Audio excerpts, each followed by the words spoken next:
Hello students, Mehta online classes में आपका स्वागत है। और जैसा कि आप जानते हैं बीकॉम सेकेंड ईयर की क्लासेस चल रही है। कॉस्ट अकाउंटिंग हमारे सेकंड पेपर का नाम है, जो एबीएसटी का सेकंड पेपर है। और इसमें जो टॉपिक चल रहा है वो है यूनिट आउटपुट। इससे पहले कुछ क्वेश्चन हम यूनिट आउटपुट के देख चुके हैं। इस चैप्टर को ज़्यादा अच्छे से समझने के लिए कुछ क्वेश्चन हम और देख लेते हैं यूनिट आउटपुट के लिए। तो यूनिट आउटपुट का जो आज का हमारा क्वेश्चन है वो मैं आपके सामने रख देता हूँ। आपको वेजेज इसमें गिवन है 7500 रुपीज। कोल कंज्यूम्ड है 5000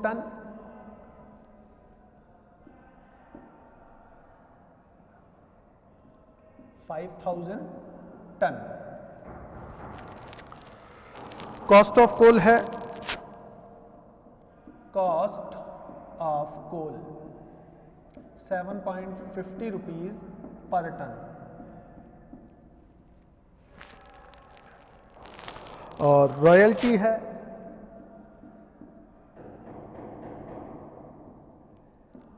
पर 1000 ब्रिक्स। ब्रिक्स मतलब ईंटें तैयार करने का जो काम है वो हम करते हैं। रॉयल्टी पर 1000 ब्रिक्स, 1000 ब्रिक्स को पर जो रॉयल्टी हम पे करते हैं वो है 50 पैसा, 75 पैसा, 0.75, या डायरेक्ट हम लिखें तो 75 पैसा।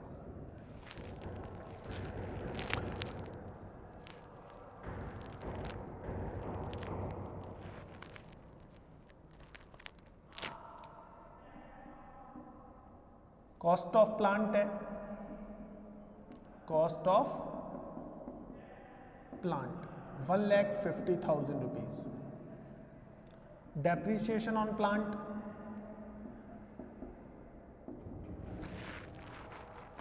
10%।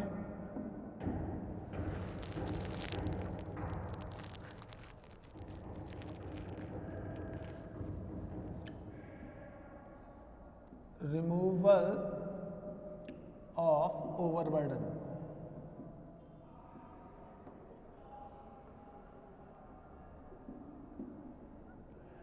रिमूवल ऑफ ओवरबर्डन पर 1000 ब्रिक्स, पर 1000 ब्रिक्स।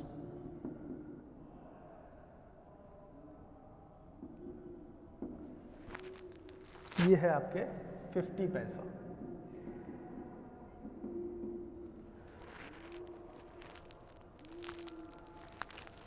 वर्क्स ओवरहेड है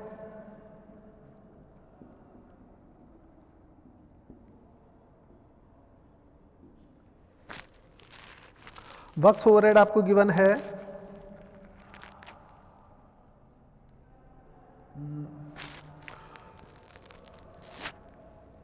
percentage of coal and wages cost.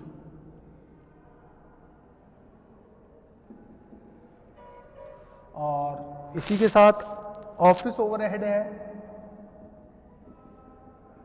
Office overhead same है, percentage of coal and wages cost.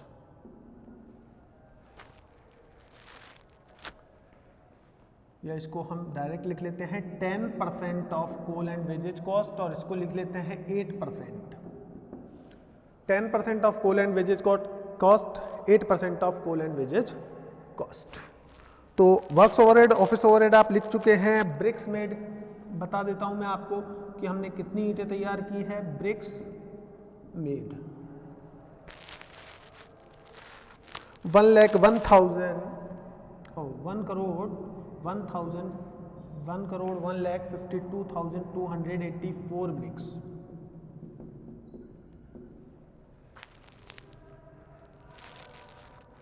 $1,52,284, ठीक है। वेस्टेज है 1.5% of gross output,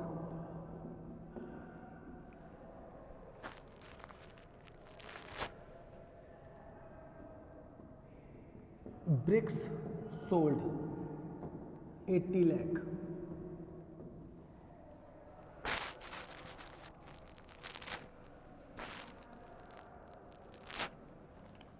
at ₹20 per 1000 bricks.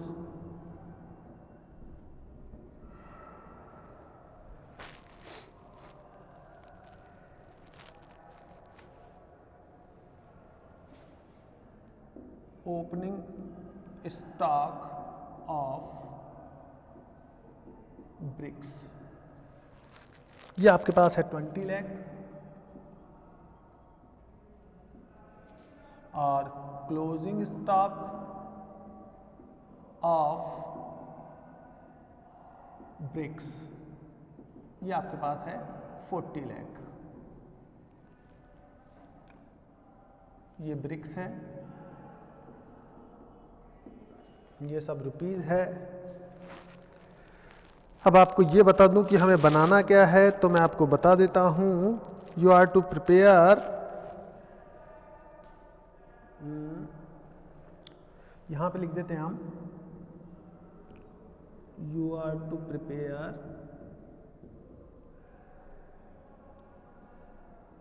Cost statement, cost sheet. You are to prepare a cost sheet. अब मैं आपको देख लेता हूं एक बार कि आपको क्वेश्चन पूरा दिखाई दे रहा है या नहीं दिखाई दे रहा है। निश्चित रूप से आपको क्वेश्चन पूरा दिखाई दे रहा है और ये अच्छी बात है। तो देखिए स्टूडेंट्स, क्वेश्चन आपके सामने है। क्वेश्चन के बारे में एक बार फिर से मैं आपको बता देता हूं कि ओपनिंग स्टॉक, हमें एक कॉस्ट शीट बनानी है। यहाँ पे देखिए क्वेश्चन में कह रहा है you are to prepare a cost sheet, आपको एक कॉस्ट शीट बनानी है। ओपनिंग स्टॉक ऑफ ब्रिक्स, हमारे पास ब्रिक्स का जो ओपनिंग स्टॉक है वो है 20 lakh. Closing stock of BRICS यानी कि जो ब्रिक्स है उसका क्लोजिंग स्टॉक हमारे पास है 40 लाख। जो ईंट है, ईंट का ओपनिंग स्टॉक और क्लोजिंग स्टॉक हमें दिया हुआ है। ओपनिंग स्टॉक हमारे पास है 20 लाख और क्लोजिंग स्टॉक है हमारे पास 40 लाख। अब वेजेज, जो वेजेज हमारे पास हमने पे की है वो है 7500 रुपीज़ और कोल कंज्यूम्ड 5000 टन कोल कंज्यूम्ड हुआ है ब्रिक्स को बनाने में। तो 5000 टन हमने ब्रिक्स को बनाने के लिए कोल कंज्यूम्ड किया है और पर टन कोल की जो कॉस्ट है वो है ₹7.50 पर टन। तो 1 टन कोल की जो कॉस्ट है वो आपको रुपीज़ में गिवन है ₹7.50 पर टन। रॉयल्टी पर 1000 ब्रिक्स हमने पे की है 75 पैसा, यहाँ पे लिखा हुआ है पर 1000 ब्रिक्स, यानी कि 1000 ब्रिक्स के लिए जो रॉयल्टी पे कर रहे हैं हम वो है 75 पैसा। तो आपको पता करना है कि 1 करोड़ ब्रिक्स जो हमने मैन्युफैक्चर की है उसके लिए कितना पे किया होगा। कॉस्ट ऑफ प्लांट 1,50,000 का है। डेप्रिसिएशन इस पे करना है हमें 10%। रिमूवल ऑफ ओवरबर्डन 1000 ब्रिक्स 50 पैसा की रेट से, जो जिसे ईंट ढोने का काम कहा जाता है लैंग्वेज में, उसके लिए हमने कितना पैसा पे किया है 1000 ब्रिक्स के लिए हम 50 पैसा पे कर रहे हैं। वर्क्स ओवरहेड यानी कि फैक्ट्री ओवरहेड के लिए जो हमने चार्ज किया है वो है 10% of coal and wages cost, यानी कि कोल की जो कॉस्ट है और वेजेज की जो कॉस्ट है उसका 10% फैक्ट्री ओवरहेड या वर्क्स ओवरहेड है। और ऑफिस ओवरहेड की बात करें तो 8%, कोल और वेजेज की कॉस्ट का 8% वो ऑफिस ओवरहेड है। अब इस क्वेश्चन को करना कैसे है वो देख लीजिए आप। तो यहाँ पे हम बना लेते हैं कॉस्ट शीट।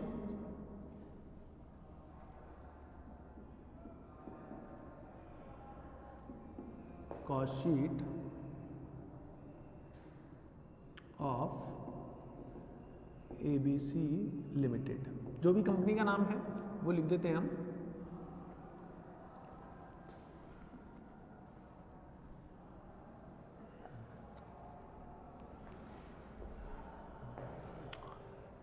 तो सबसे पहले कोल कंज्यूम्ड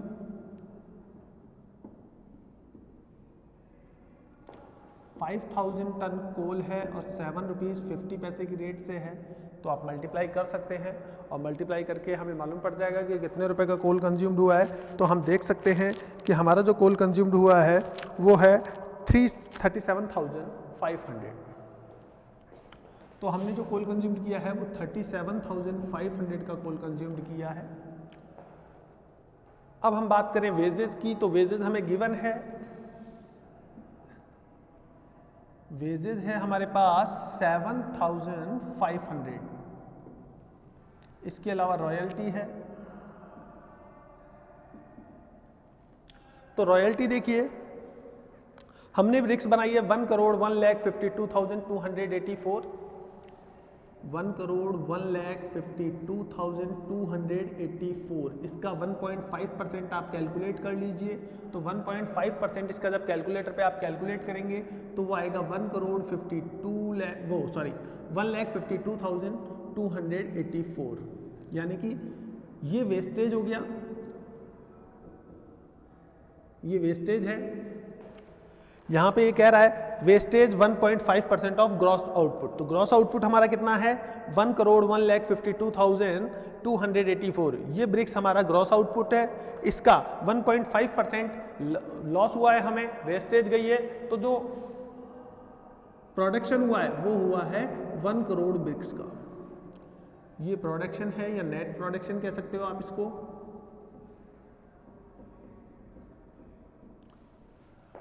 तो 1 करोड़ ब्रिक्स हमने बनाई है, इसके लिए रॉयल्टी पे करेंगे, और रॉयल्टी जो पे कर रहे हैं हम कितनी पे कर रहे हैं 1000 ब्रिक्स के लिए 75 पैसा। तो 1 करोड़ ब्रिक्स बनाने के लिए कितना पे किया होगा, 1000 पे हम पे करते हैं 75 पैसा, यानी कि ये 0.75 मल्टीप्लाई बाय 1000 के लिए 75 पैसा 0.75। तो इस तरीके से आप डिवाइड करके रॉयल्टी को कैलकुलेट कर सकते हो। 1 करोड़ के लिए हम कितना पे करेंगे, अगर 75 के लिए हम 1000 ब्रिक्स के लिए हम 75 पैसा पे कर रहे हैं, तो इस कंडीशन में हमें 7500 रॉयल्टी पे करनी होगी। अब आप इन तीनों को ऐड करके प्राइम कॉस्ट का पता कर सकते हैं।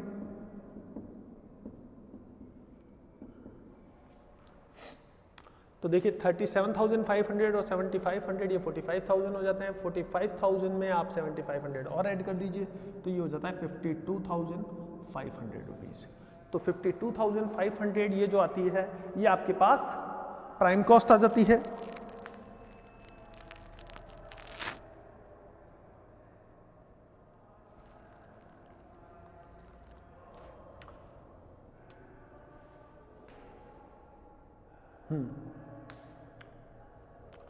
तो 52,500 आपके पास प्राइम कॉस्ट आ रही है। वैसे मैं आपको एक बात बता दूं कि वेजेज जो यहाँ पे गिवन है ये आपके पास 75,000 है बुक में। तो 75,000 अगर वेजेज है तो उस कंडीशन में यहाँ पे आपको वेजेज में चेंज करना होगा, ये 75,000 लेनी होगी। और 75,000 और 45,000 अगर आप वेजेज लेते हैं तो ये हो जाती है आपके पास 75 प्लस 45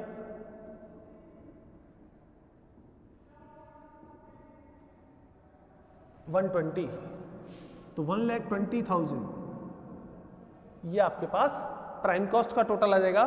ध्यान रखिएगा यहाँ पे जो वेजेज है 7,500 नहीं है 75,000 है, तो 7,500 की जगह 75,000 आप वेजेज को लीजिएगा।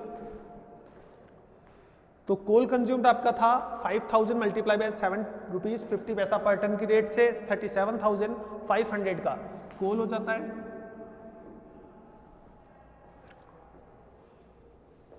ये पर्टिकुलर कह सकते हैं आप इसको, और ये अमाउंट कह सकते हैं।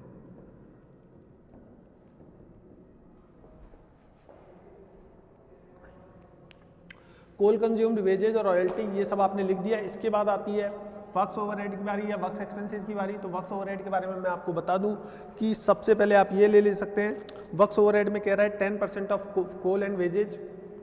तो कोल एंड वेजेज इन दोनों का टोटल कर लीजिए आप और वर्क्स ओवरहेड लिख दीजिए, वर्क्स ओवरहेड।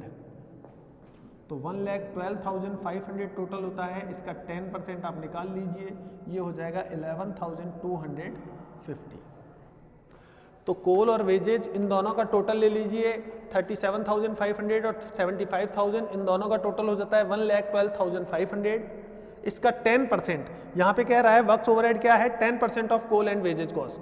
तो कोल और वेजेज की जो कॉस्ट है, कोल और वेजेज इन दोनों की जो कॉस्ट है, इसका टोटल हो गया 1,12,500, इसका 10% वर्क्स ओवरहेड है, तो इसका 10% हमने कैलकुलेट कर लिया 11,250, ये आपकी वर्क्स ओवरहेड आ जाता है। इसके बाद डेप्रिसिएशन की बात करते हैं, तो डेप्रिसिएशन भी यहाँ पे लिखा हुआ था कॉस्ट ऑफ प्लांट 1,50,000 है इसकी कॉस्ट, और डेप्रिसिएशन इस पे चार्ज करना है 10%, तो यहाँ पे हम लिख देते हैं डेप्रिसिएशन ऑन प्लांट। तो 1,50,000 प्लांट की कॉस्ट है, इसका 10% अगर डेप्रिसिएशन चार्ज करें तो 15,000 ये इसका डेप्रिसिएशन हो जाता है। तो देखिए 1,50,000 ये हमने 1,50,000 का 10% ये हमने डेप्रिसिएशन चार्ज कर दिया है। और इसके बाद हम ओवरबर्डन, ये जो रिमूवल ऑफ ओवरबर्डन है इसको कैलकुलेट कर लेते हैं। पर 1000 ब्रिक्स 50 पैसा चार्ज कर रहे हैं, यानी कि 1000 ब्रिक्स के लिए हम कितना पे कर रहे हैं 50 पैसा। तो 1 करोड़ ब्रिक्स को हमने हटाया होगा, एक स्थान से दूसरे स्थान पे लेके गए होंगे, तो ईंटें ढोने का काम जिसे बोलते हैं। तो रिमूवल ऑफ ओवरबर्डन, तो 1 करोड़ आपके पास ईंट है, 50 पैसा आप पे कर रहे हैं 1000 ब्रिक्स पर। कितना पैसा पे कर रहे हैं 50 पैसा पे कर रहे हैं 1000 ब्रिक्स पर। यहाँ पे लिखा हुआ है देखिए रिमूवल ऑफ ओवरबर्डन पर 1000 ब्रिक्स ₹50 पैसा। तो कितना पैसा पे कर रहे हैं 50 पैसा पे कर रहे हैं हम। तो यहाँ पे टोटल एक्सपेंसेस कितना आ जाएगा 5000 हमने पे किया होगा, 5000 हमने पे किया होगा। और किस चीज के लिए पे किया होगा रिमूवल ऑफ ओवरबर्डन। तो इस तरीके से हम यहाँ पे वर्क कॉस्ट को कैलकुलेट कर सकते हैं। और वर्क कॉस्ट हमारी आ रही है 1,20,000 में अगर ऐड कर दें वर्क्स ओवरहेड, डेप्रिसिएशन और रिमूवल ऑफ ओवरबर्डन, तो हम इन तीनों को ऐड कर देते हैं प्राइम कॉस्ट में, और हमारी वर्क्स जो टोटल आएगा उसे हम कहेंगे वर्क कॉस्ट, या फैक्ट्री कॉस्ट भी कह सकते हैं आप इसको।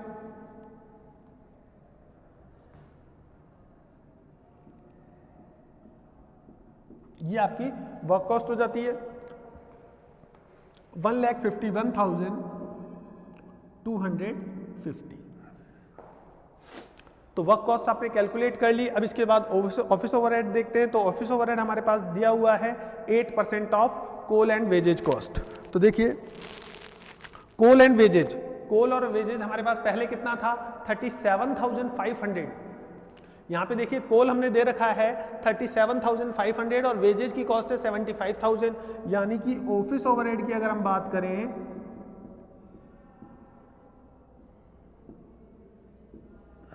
तो 1,12,500 ये हमारी कॉस्ट हो जाती है कोल एंड वेजेज की। इसका 8%, इसका जो 8% है वो क्या है ऑफिस ओवरहेड। इसको ज़्यादा अच्छा है, लास्ट में जगह कम नहीं पड़े, इसलिए हम यहीं पे लिख लेते हैं 1,12,500 इसका 8%। तो इसका 8% कैलकुलेट कर लीजिए, ये हमारे ऑफिस ओवरहेड हो जाएगा, यानी कि 1125 है। इसको मल्टीप्लाई कर दीजिए 8 से,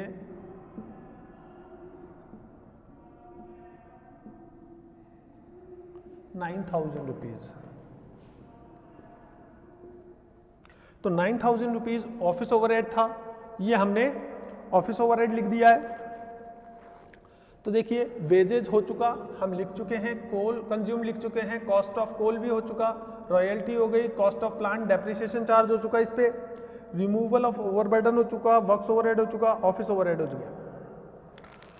ब्रिक्स मेड है, वेस्टेज हमने कैलकुलेट कर ही ली, इसकी 1,52,284 का 1.5% मैंने आपको बता दिया था, 1,52,284 है। इसको लेस किया तो हमारे पास ये जो आया ये 1 करोड़, ये नेट प्रोडक्शन है। जो भी कैलकुलेशन होगी रॉयल्टी की या ओवरबर्डन की, 1 करोड़ जो नेट प्रोडक्शन है इसी पे होगी।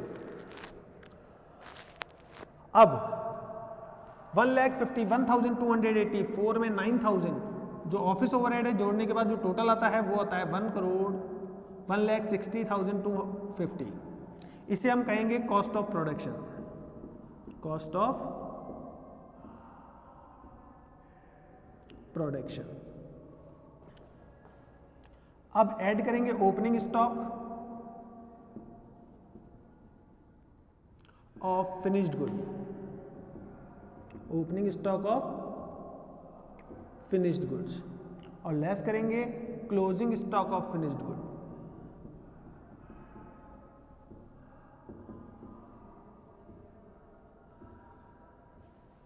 तो देखिए opening stock of finished good की कैलकुलेशन कैसे होगी। अगर रुपए में गिवन है आपको तो बहुत ही बढ़िया बात है, तो रुपए में शायद हमें गिवन नहीं है इस क्वेश्चन में, लेकिन हमारे पास ईंटों की संख्या है कि हमारे पास ओपनिंग स्टॉक कितना था। ओपनिंग स्टॉक आपके पास था 20 लाख ब्रिक्स और क्लोजिंग स्टॉक था 40 लाख ब्रिक्स। तो इसकी कॉस्ट आप कैसे पता कर सकते हैं। कॉस्ट ऑफ प्रोडक्शन आपके पास है, कॉस्ट ऑफ प्रोडक्शन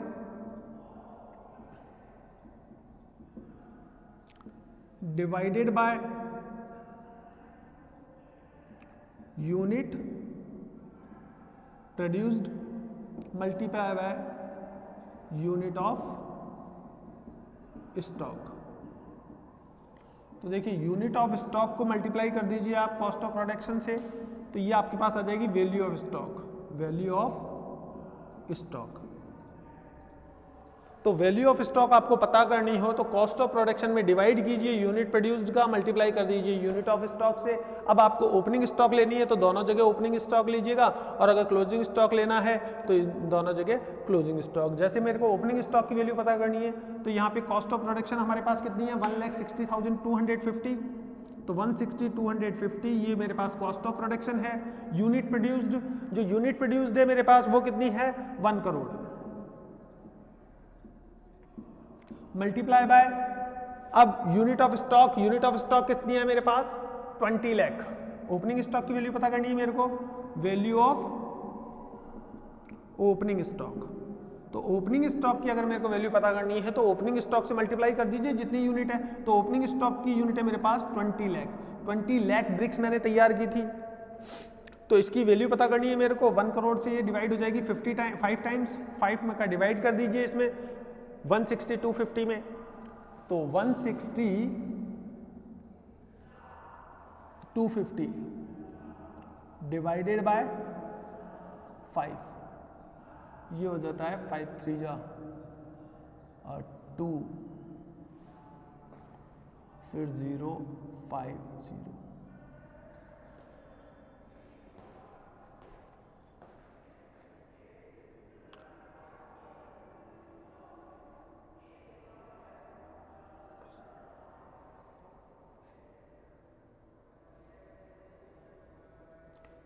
$32,050 क्या यही आ रहा है?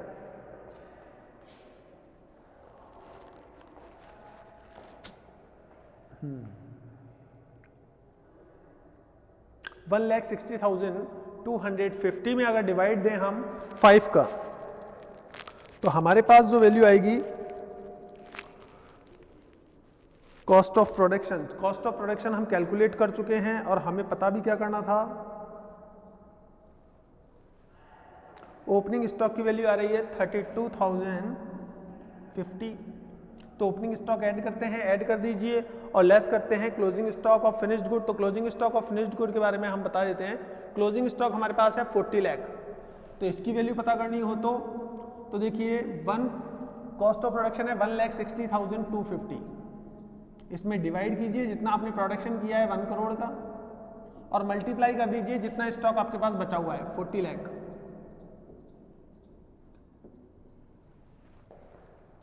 तो 40 लाख हमारे पास स्टॉक था, ये बच गया है, तो इसको लेस कर दीजिए, तो इसकी वैल्यू कितनी आ जाती है 20 लाख से डबल है ये, तो निश्चित रूप से उसका डबल होगी 64,100 होगी।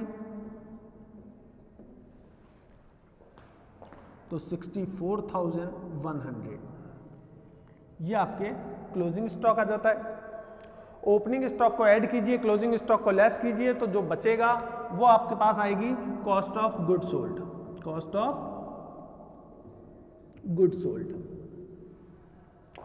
ओपनिंग स्टॉक की वैल्यू आपने ऐड की है, क्लोजिंग स्टॉक की वैल्यू को आपने लेस किया है कॉस्ट ऑफ प्रोडक्शन में से, तो जो आपके पास आएगा उसे हम बोलेंगे कॉस्ट ऑफ गुड सोल्ड मैं आपको बता देता हूँ कितना होगा। 1,60,000 160,250 है हमारे पास कॉस्ट ऑफ प्रोडक्शन, इसमें से 32,050 को आप लेस कर दीजिए तो 002 और यहाँ पे आपके पास बच जाएगा 8 फिर 2 और फिर 1 तो 1,28,200 ये आपके पास जो बचेगा इसे हम कहेंगे कॉस्ट ऑफ गुड सोल्ड। एक बार मैं देख लेता हूं आपको पूरा दिख रहा है या नहीं दिख रहा है। ओहो अमाउंट सारी कटी हुई है।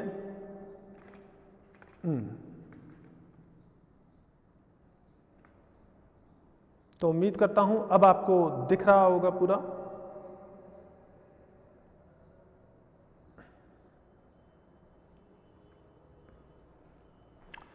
तो देखिए कॉस्ट ऑफ गुड सोल्ड है आपके पास 1,28,200 और अब सेल्स कितनी है तो सेल्स के बारे में मैं आपको बता देता हूं।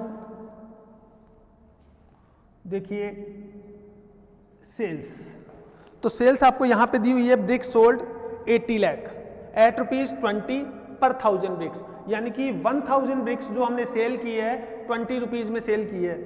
अब इसकी सेल्स प्राइस निकालने के लिए यहां से मैं इसको हटा देता हूं, ये फॉर्मूला यहां से हटा देता हूं जिससे मैंने वैल्यू ऑफ स्टॉक कैलकुलेट की थी।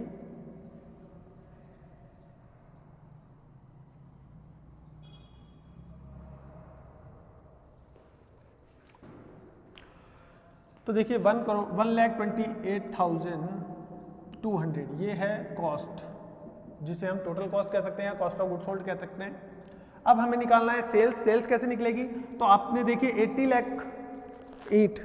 80 लाख ब्रिक्स आपने सेल किए 20 रुपीज पर 1000 ब्रिक्स की रेट से, यानी कि 20 रुपीज में आपने 1000 ब्रिक्स सोल्ड की है।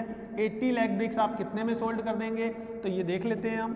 तो 1000 जीरो से आप जीरो कैंसिल कर दीजिए और 8000 मल्टीप्लाई 20 कर दीजिए तो 1,60,000 रुपीज इतने में आपने ब्रिक्स सेल्स सोल्ड की है। तो यहाँ पे जो आपकी सेल्स आएगी वो आपके पास आ जाएगी 1,60,000। तो 1,60,000 रुपीज ये आपकी सेल्स हो जाती है।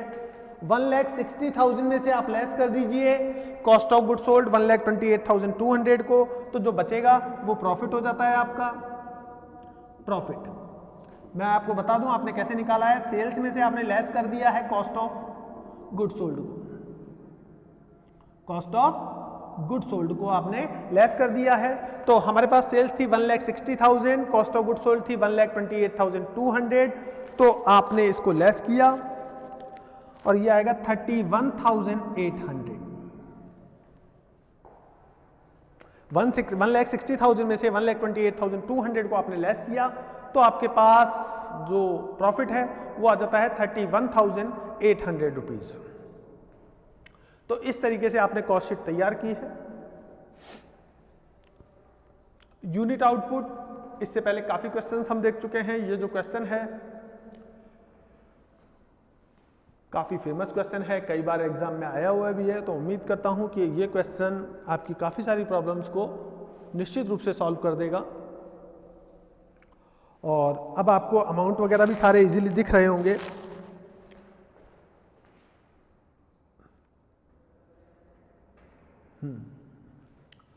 तो अमाउंट वगैरह भी आपको सारे दिख रहे हैं और ये जो क्वेश्चन है सॉल्व हो चुका है। इसी तरह के और क्वेश्चन हम निश्चित रूप से आगे सॉल्व कर लेंगे जिससे कि आपकी प्रॉब्लम्स को कम किया जा सके और इस चैप्टर से रिलेटेड जो नॉलेज है उसको और ज़्यादा स्ट्रॉन्ग किया जा सके, अच्छा किया जा सके।